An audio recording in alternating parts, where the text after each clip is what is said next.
Bob Scully's World Show is brought to you by Fiera Capital. The power of thinking, optimal performance, intelligent innovation.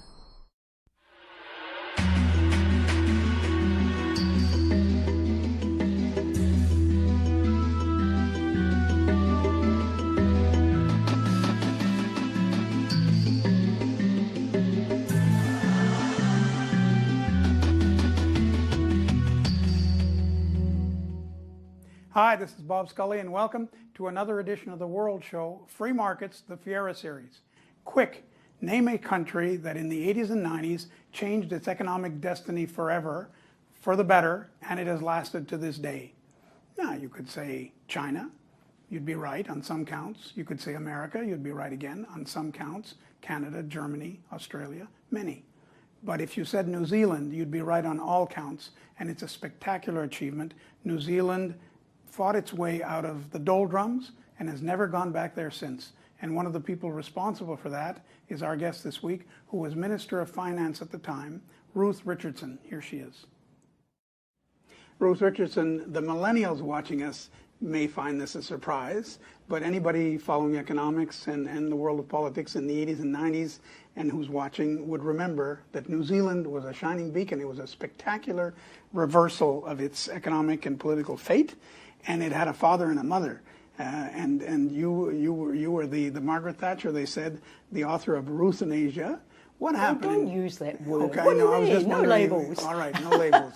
But you were certainly at the outset, along with your colleague from the opposing party, responsible for that. First of all, what was it, this revolution? Well, the millennials would understand disruption, and this was disruption meeting politics only in the late 80s, early 90s.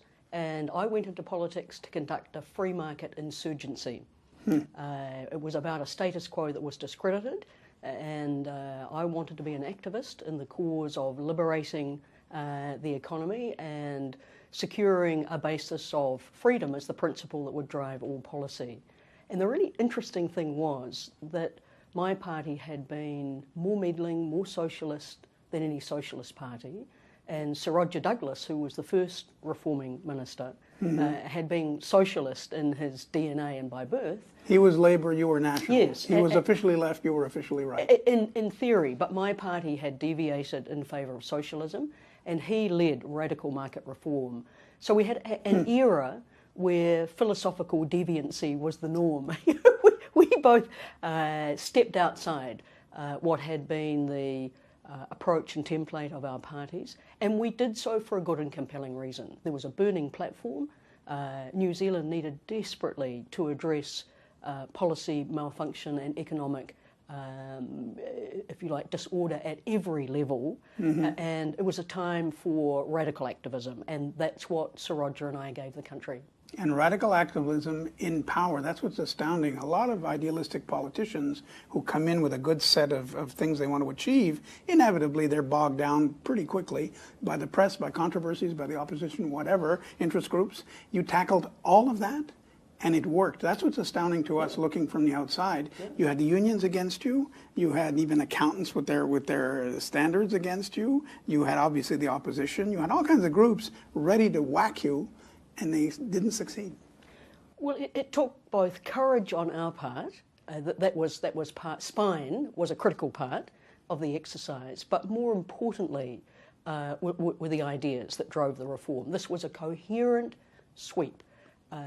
This was a set of reforms that were compelling, they had coherence, and Roger Douglas and I chose to use our political capital on Big Bang reform. I mean, not for us gradualism, incrementalism.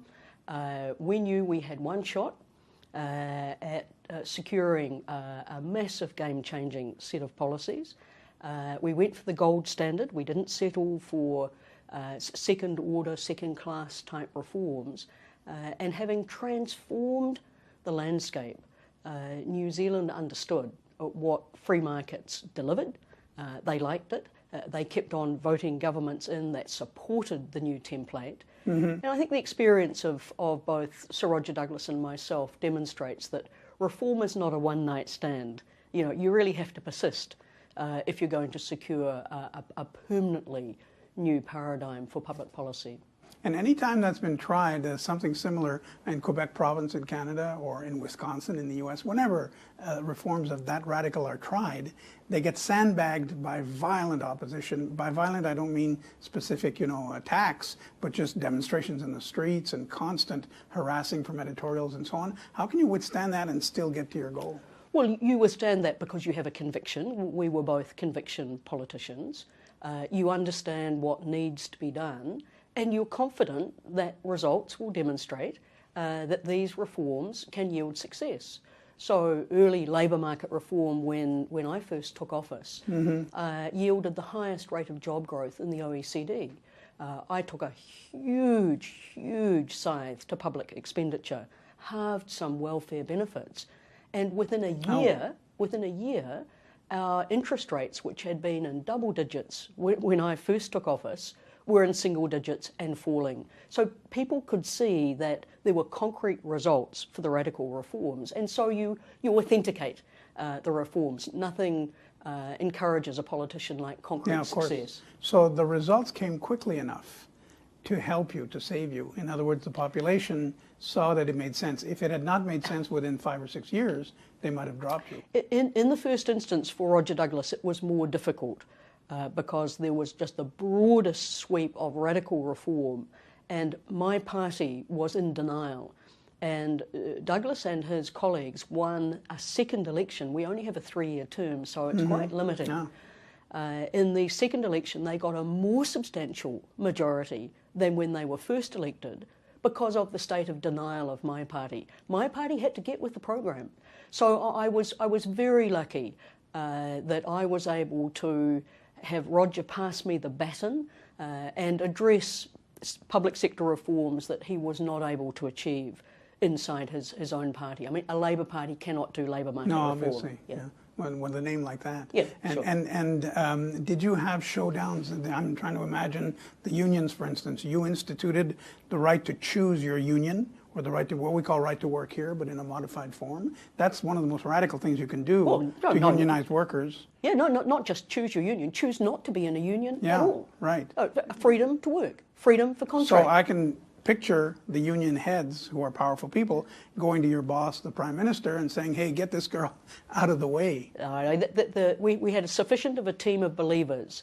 We knew that our controlled labour market arrangements were a job destruction machine. And one of our platforms was, we want to liberate the labour market. We did it quickly. A big part of success was within 6 weeks of taking office, I had introduced the most comprehensive free-to-work regime anywhere in the world. And all the naysayers said, you're going to kill jobs. That's the static. The dynamic was it unleashed a labour market capable of the fullest employment in the Western world. And what was the price I paid? In terms of the unions, all they could muster were the odd demonstration in the street. I think no general strikes? No. I think I got a very nice suit ruined by some paint splattered all over it. But apart from that, we took the high ground. I mean, the communication's very important, and the high ground was, if we stick with a controlled regime, you are shutting people out of the workforce, it is destroying jobs, we must have a game changer, and the public agreed. And what proportion decided to stick to be unionized, and what proportion decided to leave? The country was compulsory unionism virtually writ large.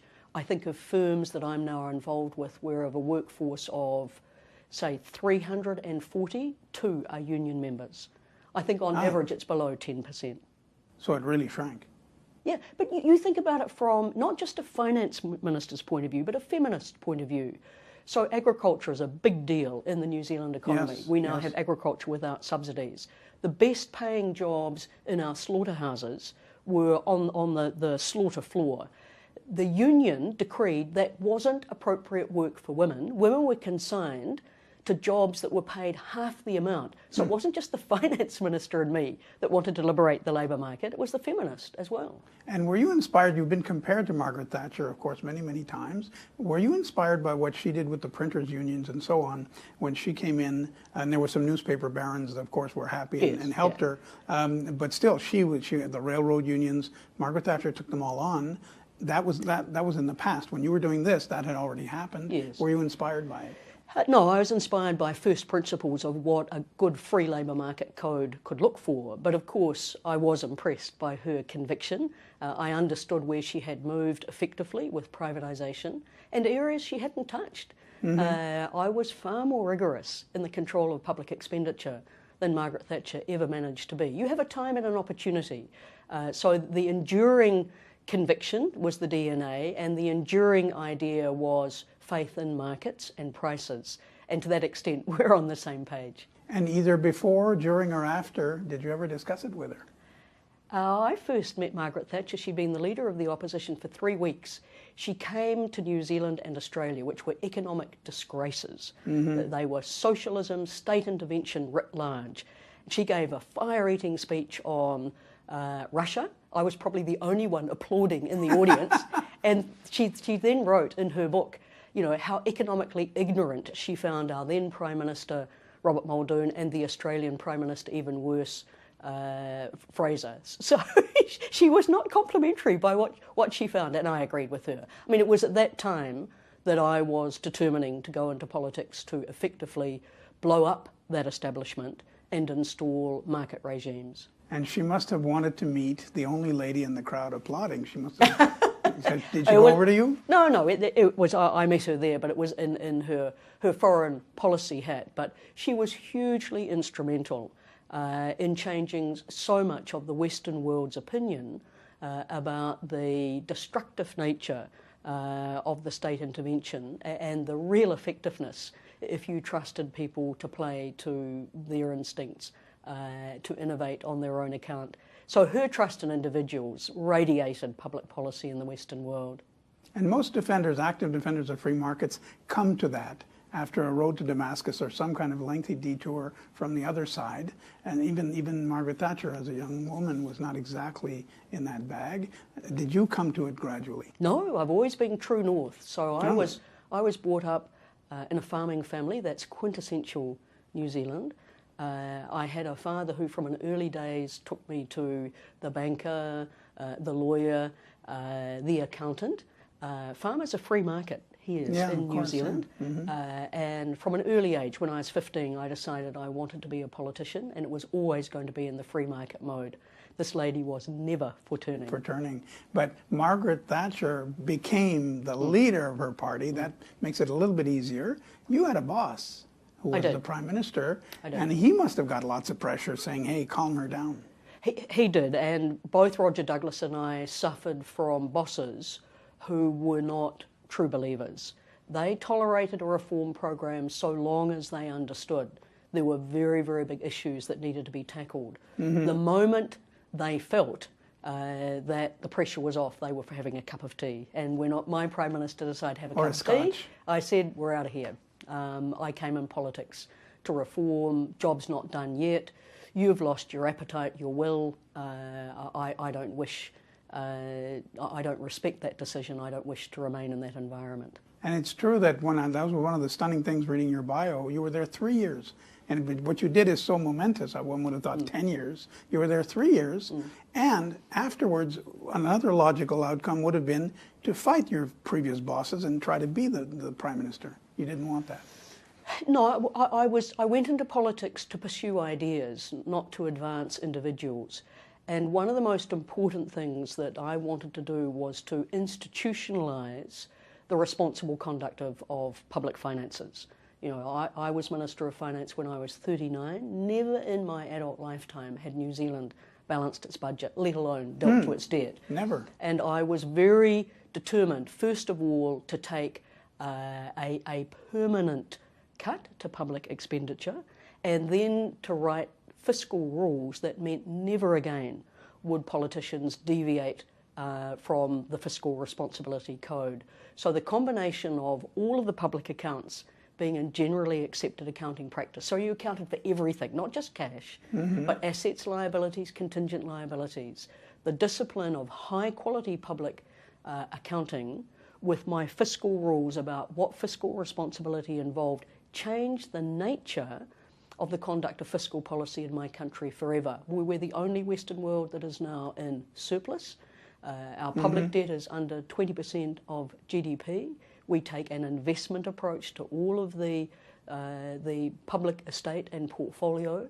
It is a very sophisticated but successful approach that locks in good fiscal behaviour. So no politician in New Zealand would now dare campaign on the basis of, I'll buy your vote with money that I don't have. That too is stunning. Usually these things get undone over time. It's like rust. You don't see it coming, but they nick at it here and they nick at it there, and first thing you know, you're back to square one. That hasn't happened. Yeah, well, the fiscal rules, the transparency, the accountability have all combined to conspire against that kind of reversion to type. Because there's no doubt. Look around the world. Most countries have severe fiscal problems. Our next door neighbour, Australia, public debt of $100 billion and no political will to deal with it. One of the major things I wanted to do was to complement our monetary policy setting, independent central bank, single decision maker accountable, with a fiscal policy code. And it was the first of its kind in the world. We pioneered a lot because we were confident in the ideas and the institutions that locked in those ideas. And people wonder how long Germany, for instance, which has a fairly healthy economy, will be able to last in the sea of failures around it. You're a little bit in the same situation. If everybody else is in debt and so on, you have an export economy, how long can it sustain itself? Well, in fact, it makes us stronger. If we have countries that are less competitive because they have poor public policy, that's an advantage. So in this current time, I'm involved in the business sector. I always thought three things matter in life: nation building, which I contributed to, business building, and the stuff on which everything is built, which is the family. But in my business building role, the company, publicly listed company, has the biggest infant formula plant in the world, built in the South Island of New Zealand. We are acing the Chinese market, among others. We are manufacturing for Australian companies who choose to do business in our country. It's a huge competitive advantage for us to leverage off that public policy setting quality. So there's no room for nor chance of some charismatic politician coming in and saying, wow, look at this beautiful surplus that's been built up, I'm going to dole it out, and there's no chance of that. Well, it's no surprise New Zealand is now into its 10th year of the same Prime Minister, no, 8th year of the same Prime Minister, dedicated to generally these market principles. Taxes have been reduced. There's been an iron will, commendably, by the Finance Minister to maintain the fiscal discipline. And that's now just part of our DNA. So a populist would be on their ear. They wouldn't get a hearing. So it can be done. It can be done, yes. Because people, by and large, are skeptical that major economic reforms can be done. You're proving the opposite. Well, New Zealand is a case study that if you have the quality of the ideas, you apply them coherently, you don't settle for second best, you go for the gold standard, you lock in the public policy settings in an institutional way so that you reduce the chance of reversion. That's a very good illustration of the combination of coherence, courage, conviction, and great ideas. It's a winner. And bipartisanship played a role here because of Sir Roger, your predecessor, from the other party, who was the finance minister before you, and you sort of made it a common goal. Right. That too is an elusive goal. I was thinking back to other examples. The people would say Ronald Reagan and Tip O'Neill would have a beer at night. Maybe, but they sure didn't say the same things during the daytime hours. How did that happen? Well, it happened by force of circumstance. New Zealand knew that we had to engage in radical reform. The market reforms were starting to pay dividends. I was able to address the unfinished business that Sir Roger was not able to achieve in his party. And we were then rescued by, if you like, success from reversing. So if you take something that is just sacred to New Zealand politicians, which is free trade. Now, New Zealand is the original author of the Trans-Pacific Partnership. It started with us. We were the first country in the world to sign a free trade agreement with China that was promoted by a successive Labour government. We sign up to policies that work. That's not to say there are not disputes, and there's not to say that there is a certain complacency around those settings, and that's not to say that there aren't at the margins populists who would like to blow up those policy settings. The really comforting thing is they get no electoral traction. Good. And as we look at that region of the world that we know so little about, we should know more. Of course, we are familiar with China's expansionist policies, the North Korean lunacy, all kinds of things. And Australia, as you pointed out, is not doing that well financially. Are you worried about that, about your region, about your hemisphere, as opposed to just New Zealand? You've got to do risk management. I'm on the board of the Bank of China in New Zealand. I'm a Chinese appointed director on the publicly listed company, the infant formula company. I work in and with China a lot. We have set the scene for it to be, as the Chinese would say, win-win in a trade sense. They are very keen to invest in New Zealand, and in turn for us to sell them the goods and services that they value in China. So when we're selling infant formula, we're not selling milk, we're selling trust. So the trust issue is very important. We can't be naive, however, about the risks that exist, the adventurism of China, just as the adventurism of Russia to prowl around the borders and overreach is not welcome. And it undermines their ability to be seen as a citizen that can be, trusted as a trading partner. So I'm not going to this with an unblinkered view. We have to manage the risks. There are huge opportunities for doing business in China. As I often say, they've just bought the country's 50% of the country's biggest meat exporting company. People worry. My answer to that is we've got the recipe. We've got an integrity in our food quality. We've got very high value in the products that we produce for their market. We've got the recipe and they've got the readies. I mean, part of the problem of New Zealand and Australia is we don't generate sufficient investment through our own economic activity. We're reliant on savings of others, and of course China's got a lot of savings and very keen to deploy them. But this is like everything else. It's a risk management strategy on our part. And I'm wondering, just thinking of the geography, the simple geography of it, New Zealand, we would have thought in the old days, we would have said, oh, they're way out there, far, no neighbors, and that's an economic disadvantage. But probably it's an advantage too. You have no enemies on your borders. I mean, almost everybody else does. Probably takes your defense spending down somewhat. And you can move around the world nimbly, exporting as you do. It so suits the temper of the times. The temper of the times is about innovation, which fuels the abundance of modern life. And so our ability to be at the edge, innovating like crazy, pioneering, like signing free trade agreements with countries that nobody else would contemplate first, winning that first advantage of being in a free trade arrangement. So we have to overcome the distance by being really edgy in public policy, which is why we pioneered. I mean, we were the first to have independent central banks with inflation targeting. The first to have fiscal rules. The first to have a genuine labour market code where you were free to work. The first to apply generally accepted accounting practice to the whole of the public domain. And an interesting first now, which is to apply the investment approach to dysfunctional families. So if you look at state spending, a big part of that is driven by unhappily failure, and failure that hits families, which ends up in crime, drugs, prison, lack of education, is a huge cost. So instead of waiting for the disaster to occur, the dysfunction to fester, and spend $10 million, we're profiling those families and spending $1 million before the disaster happens. And we're able to do that because we take an investment approach to not just our physical and financial capital, but our human capital as well. So it's that edginess that makes New Zealanders, we're pretty, cocky and confident in a sense about, pioneering in public policy settings, and it's paid off for us hugely.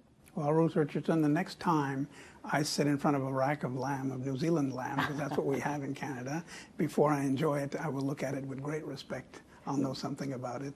Thank you so And the other thing that you should do is I chair the New Zealand Merino Company, and we make the wonderful active outdoor wear icebreaker, okay, sure, yeah. icebreaker, smart wool. All right. All of that is made in New Zealand. So lamb and wool. All righty. Good choice. So, thank you. So long life and good luck. Thank you. Ruth Richardson. And now here's something else coming up on the World Show.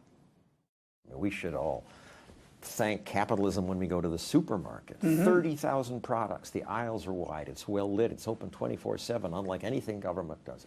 But nobody thanks free markets in this. We just take it for granted. Yes. And that's the problem. And successful as it's been, when the new thing comes, the politicians will try to stop it. I mean, Uber and Airbnb are good examples of companies that didn't have any infrastructure. They're not like a pharmaceutical plant that takes 10 years to build and you have to get permission first. This was the permissionless innovation. And by the time they needed permission, they were huge and had billions so they could lobby against the politicians. Still, Uber, despite being vastly better than the cab system, gets banned in Austin by the trendy politicians there. Ruth Richardson was our guest this week on Free Markets, the Fiera series of the World Show. I'm Bob Scully. Have a great week. Thanks.